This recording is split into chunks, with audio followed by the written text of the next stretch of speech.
நடந்து முடிந்த 12ஆம் வகுப்பு பொதுத் தேர்வு முடிவுகள் வியாழக்கிழமையன்று வெளியாகியுள்ளது. மாநிலம் முழுவதும் பல்வேறு மாவட்டங்களில் மாணவ மாணவிகள் அதிக மதிப்பெண்கள் எடுத்து சாதனை படைத்துள்ளனர்.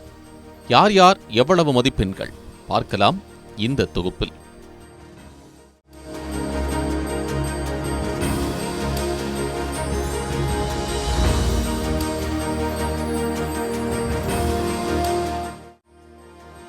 கடந்த மார்ச் மாதம் நடைபெற்ற 12ஆம் வகுப்பு பொதுத் தேர்வை எழுதிய 7,92,494 மாணவ மாணவிகள் முடிவுகளுக்காக பெரும் ஆவலோடு காத்திருந்தனர்.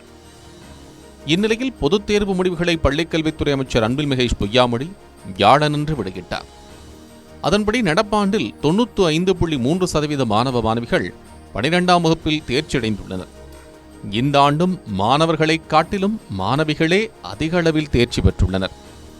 436 அரசு மேல்நிலைப் பள்ளிகள் உட்பட மொத்தம் 7,513 மேல்நிலைப் பள்ளிகள் 100% தேர்ச்சி பெற்றுள்ளன. அரசு பள்ளிகள் 91.94%, அரசு உதவி பெறும் பள்ளிகள் 95.71%, தனியார் பள்ளிகள் 98.88% தேர்ச்சி பெற்றுள்ளன.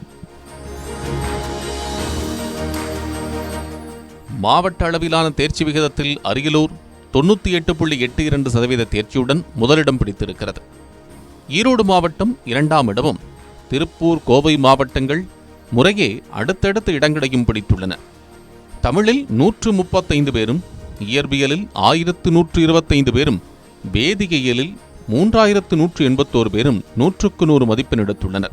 அதேபோல் உயிரியலில் 827 பேரும், கணிதத்தில் 3022 பேரும் 100க்கு 100 மதிப்பெண் எடுத்து சாதனை படைத்திருக்கின்றனர்.